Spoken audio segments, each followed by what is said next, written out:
dal leen ak jàmm ñu xëy tàqañi di yéene kaay xëyndoo naka tàmbale ko L'As Quotidien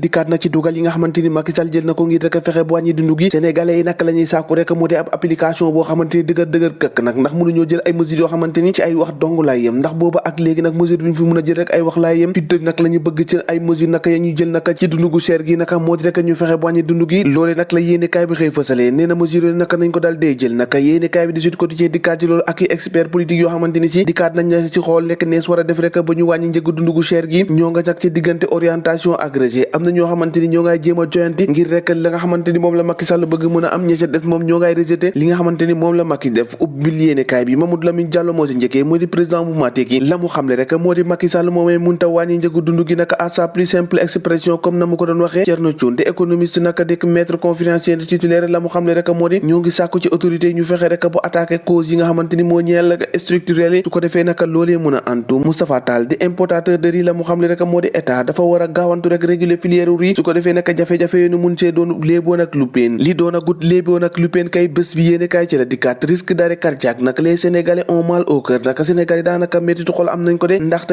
jàppaleen naka ñaari millions de personnes yoo xamante ni ñoo ngi ci en danger ñetti waxambaane yoo jël naka kenn ka moom jàppaleen naka am na feebaru xol naka journée mondiale du cœur maanaam du xol moomee jàppaleen naka ni ki ëllëg ak jàmm lañ ko war a màggal loolu tax nag yéene kaay bi xëy di fësal njàqare bi nga xamante ni moo amee ci mbir moomee ndax ci jamono ji am na ci bëri yoo xamante ni am na ay jafe-jafe te feebaru xol boobee moo ngi wéy di bëri ci nga xamante ni moo di réewum Sénégal ñu des ci Sénégal ak front social bi nga xamante ni Macky Sall naka jàmmaarloo ak moom Macky Sall naka taxaw na tembe ngir xeex ak front social bi ndax jàpp nañ ne métti na méttiwaay boo xamante ni faaw ñu na si ay pexe su ko defee naka ñu mën a xool naka nees war a def rek ba joyanti loolee yéene kaay bi ne direct news ne Macky Sall naka taxaw na waaye itam moo ngi sàkku rek ci gouvernement bi ñu taxaw rek ngir xeex dogal yi nga xamante ni si teg nañ ko su ko defee naka lépp lu ñu bëgg naka ci wàllum dundu gu wàññeeku naka daanu ko mën a am réew mi quotidien dikkaat ci concertation bi nga xamante ni moo ñeel lekk maanaam waxtaan wi nga xamante ni si ñoo ngi ko doon amal ci dundu gu seer gi ubbil yéenekaay bi ne ñaar fukki association de consommateurs de ngeen wax de yéenekaay mel ni ku jaaxle ci association yooyu ndax booba ak léegi naka amul leen loo xamante ne liggéey nañ ko wala taxaw sax ñi nga xamante ni moo di consommateurs yi yéenekaay ne kenn gisul leen kenn déggul leen ñoom daal booy xool daanaka seen mbir bopp rek moom lañ fi nekkal tax yéenekaay bi ne naka jàpp ab laaj ne ñaar fukki association de consommateurs bari lool te daanaka kenn amul ci benn efficacité le vrai journal ne loolee naka bokk na di tax naka Macky Sall si jamono ji mu nekk ci triangle de feu ndax si jamono ji front social bi tàng na waaye yeewi ñu ngi koy pressé waaye itam Mimi Touré mi nga xamante ni daanaka wan na ko ginnaaw loolu lépp naka bokk na ci li nga xamante ni Macky Sall moo ngi war a jàmmaarloo ak moom di mbër moo xamante ni dafa war a bëre moom ak ki jafe-jafe yoo xamante ni si jamono ji mu ngi lalu ci ndoddam waaye naka Dakar Times ne naka loolee naka moo ngi bëgg a am jafe-jafe ndax xeex bi nga xamante ni ñoo ngi koy xeex insécurité alimentaire fii ci Afrique nag Union européenne naka dal dina libéral tolloo ko fukki milliards rek pour Sénégal loolee lépp naka ngir mën a xeex li nga xamante ni moo di xiif gi ci réewum Sénégal ci Sénégal ndimbal rek waaye ci jamono jooju ki nga xamante ni moo di Alla Dieng bi nga xamante ni dafay œuvre ngir mesure contre la vie chère naka bokk ci naka ñi nga xamante ni ci dañuy yëngatu rek ci wàllum àq ak yelleefu consommateurs yi moom nag la mu xamle moo di ci diggante bi ñoo ngi ci xiini miini waaye itam ñoo ngi yaakaar ngir fexe rek jafe-jafe bi nga xamante ni moo lalu ci dundu gu seer gi mën a wàññeeku Alla Dieng ay kàddoom ci l'info yéenekaay lii quotidien yéenekaay dikkaat ci mesure bi nga xamante ni Macky Sall jël na ko jëmale rek ci dundu gu seer gi